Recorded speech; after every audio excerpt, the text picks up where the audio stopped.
하루에 15시간씩 연습을 하면서 시간을 보냈습니다. 한국예술종합학교에 장학생으로 들어가고요. 4년 동안 전체 장학금을 받고요. 콩쿠르에서 상을 받고요. 저에게도 이렇게 열심히 살았던 그 이유가 있었습니다. 바로 꿈이 있었는데요. 세계적인 무용가로 활동을 해야지 하는 그런 꿈이었습니다. 그런데 마지막 관문이라 생각했던 그 무용단 입단 시험에서 저는 어떻게 됐을까요? 떨어지게 됩니다.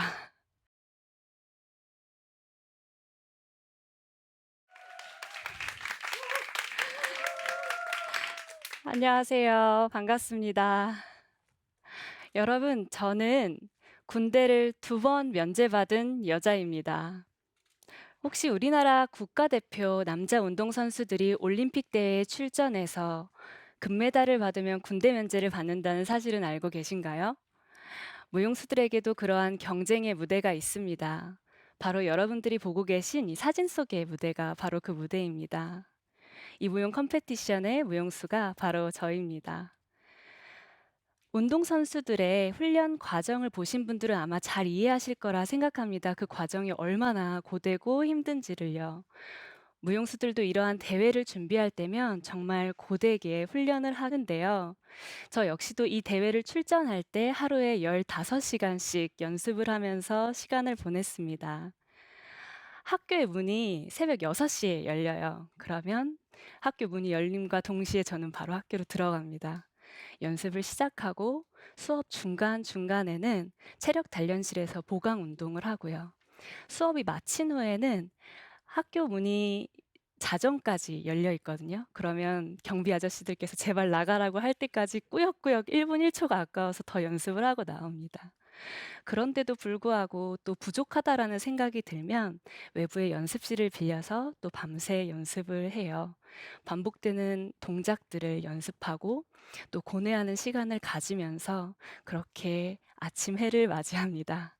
그렇게 바로 학교로 가는 때가 있어요. 그러면 수업을 듣다 보면 제 입에서 이렇게 침이 이렇게 흐르고 있는 거예요. 그 친구가 "야, 혜림아, 너 입에서 침 흘러." 이러면서 막 닦아주기도 하고요. 복도를 이렇게 막 걸으면서 안무 구상을 막 하면서 걷다 보면 교수님이 인사하면서 지나가시는데 그것도 모르고 제가 막 가니까 뒤에서 친구들이 "아, 어떡하지?" 막 이러면서 안타까워하기도 하고요. 워낙 하나에 빠지면 그것만 생각하는 성격 탓에 저는 이런 대회를 준비할 때면 더욱더 혼자가 되었습니다. 이 대회에 저는 2번 출전을 해서 2번의 금메달을 따내게 됩니다. 저는 춤으로 경쟁에서 이기는 사람, 승리하는 사람이 되었습니다. 사람들은 저를 이렇게 불렀습니다. 군대를 2번 뺀 여자라고요. 예술중학교에 처음 입학을 해서 시험을 봤는데요.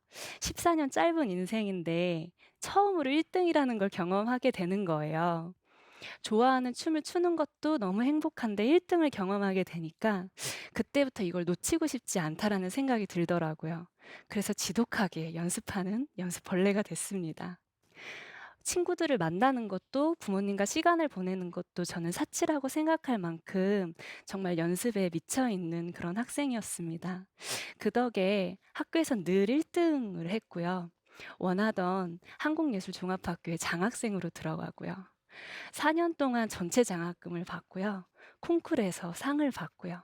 졸업 후에는 우리나라 최고의 무용단이라고 하는 국립무용단의 인턴 신분으로 주인공을 따내서 국립극장 무대에 오르기도 합니다. 그 덕에 저한테는 이런 수식어들이 붙습니다. 도케림, 무서운 신예, 선배를 물리친 무용수.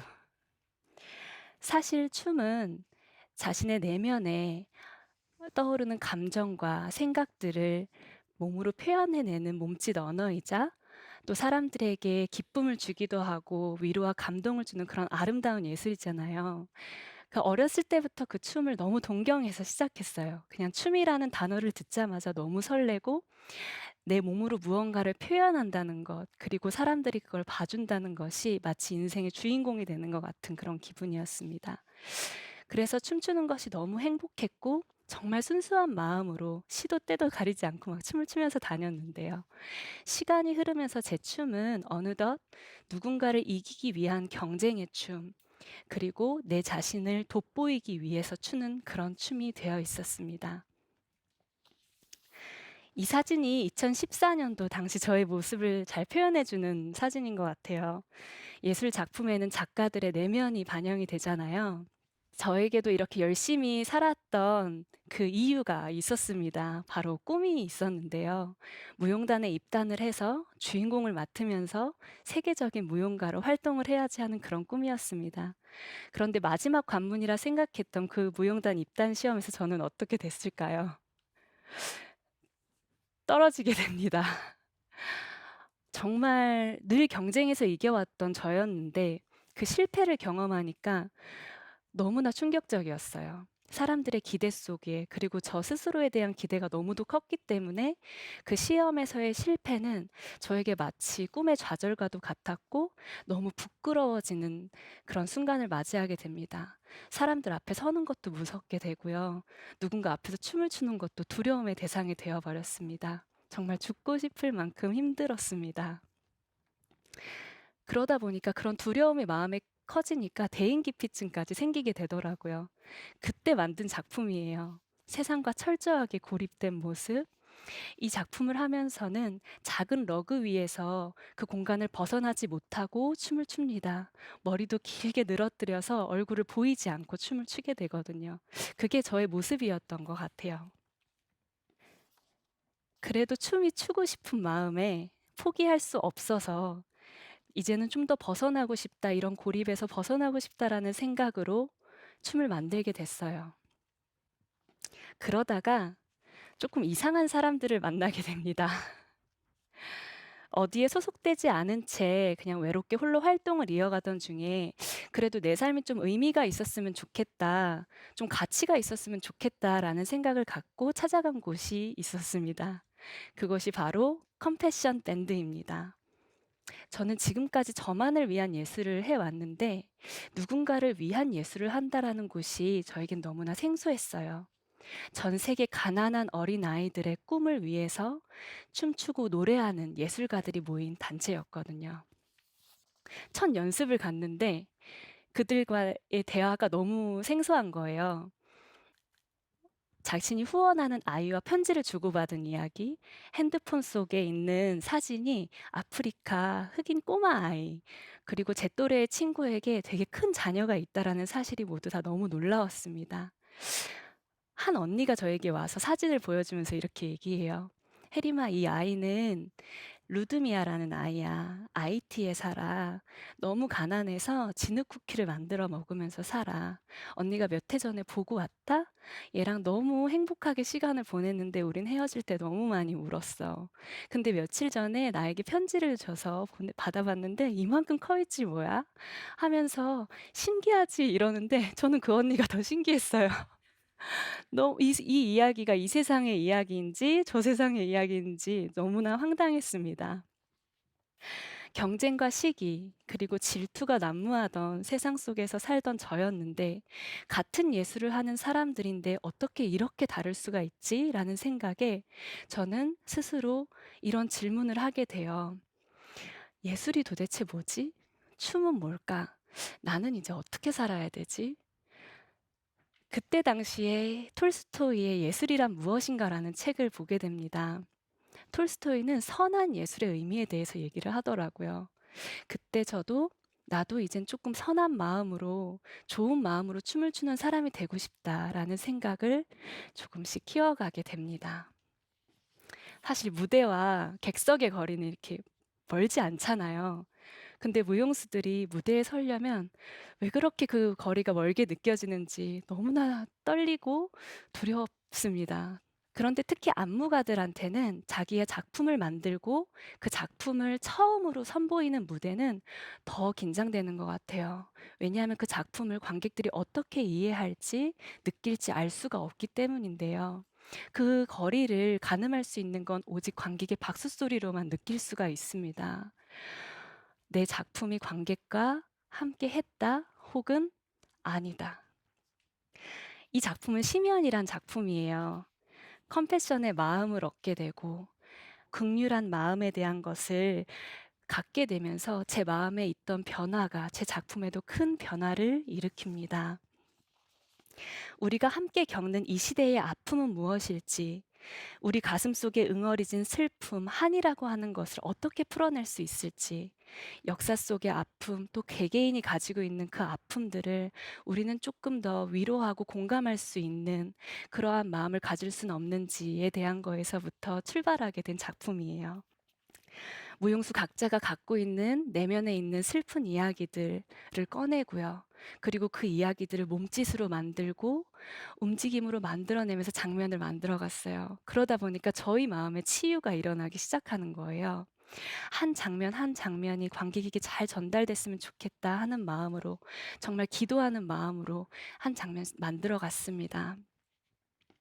그럼에도 불구하고 첫 무대를 올라가는 거는 너무나 떨렸습니다. 이 작품에서는 큰 원형 무대가요, 천천히 이렇게 돌아가요, 계속해서. 그 위에서 무용수들이 춤을 추게 되는데요. 어떤 시간의 흐름, 인생의 변화, 이런 것들을 좀 시각적으로 연출하고 싶어서 그렇게 만들었던 작품입니다. 마지막 장면에 무용수들이 한 명 한 명 바닥에 이렇게 쓰러져서 눕거든요.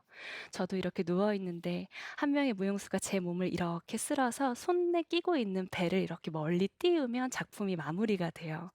이제 그 장면을 이제 기다리면서 막이 내려오는 것을 이렇게 바라보면서 '아 관객들이 어떻게 느꼈을까.' 이렇게 마음을 졸이고 있는데 저는 그만 울음이 터져 버리고 맙니다.